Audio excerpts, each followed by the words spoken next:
And ఈరోజు మా బాబుకు సపోలో ఓట్స్తో టిఫిన్ చేస్తున్నానండి. మా చిన్న బాబుకు కొద్దిగా ఓట్స్ తీసుకోవాలండి. ఒక స్పూను,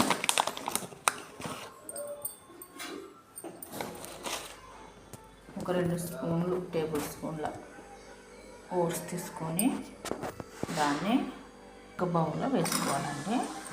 ఒక 2 టేబుల్ స్పూన్లు ఓట్స్ తీసుకొని వాటర్ వేసుకొని బాగా కొద్దిసేపు నానబెట్టుకోవాలండి. నానబెట్టుకున్న తర్వాత మా చిన్న బాబు 1 year అండి. మా బాబుకి ఇప్పుడు టిఫిన్ అండి చేసేది. సింపుల్ చేసేవచ్చు, టేస్టీగా ఉంటుంది, తొందరగా బాగా తింటారండి పిల్లలు కూడా. స్టవ్ ఆన్ చేసి దీన్ని బాగా పొయ్యి మీద పెట్టారు.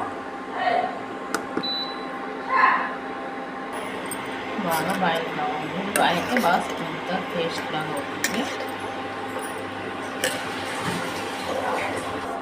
ఈ విధంగా బాగా పొంగు రావాలి, బాగా స్మూత్ అయిపోతుంది. చాలా ఐరన్ కంటెంట్ ఉంటుందండి ఇంట్లో.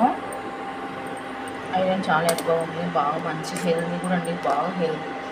బాగా లావుగా ఉన్న వాళ్ళు కూడా బాగా తీసుకుంటే హెల్త్కి చాలా మంది తొందరగా వెయిట్ లాస్ అవుతారు. దీంతో ఈ ఓట్స్ రెసిపీతో ఈ విధంగా కాకుండా దోశ వేసుకోవచ్చు, అప్పటికప్పుడు ఇన్స్టాంట్ దోశ చేసుకోవచ్చు, ఉప్మా చేసుకోవచ్చు అండి.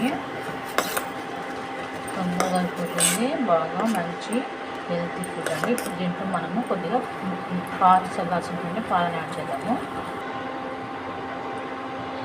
పాలు చల్లార్చుకుంటే పాలను కొద్దిగా వేసుకుంటాము.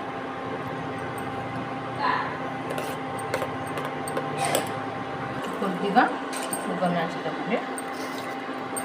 చప్పగా ఉంటుంది కాబట్టి కొద్దిగా స్వీట్గా ఉంటే పిల్లలు బాగా తింటారండి. ఇంకా బాగా స్మూత్గా అయిపోతుంది, తొందరగా అయిపోతుంది కొంచెం కూడా.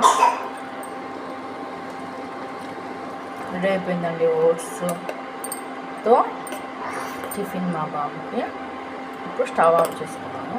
బాగుంది. కొద్దిగా కూరని పలుకులు వేసేద్దాము దీంట్లో. ఇంకా సింపుల్గా చేసే ఇన్స్టెంట్గా ఓట్స్తో రెసిపీ అండి టిఫిన్ మా చిన్న బాబుకి.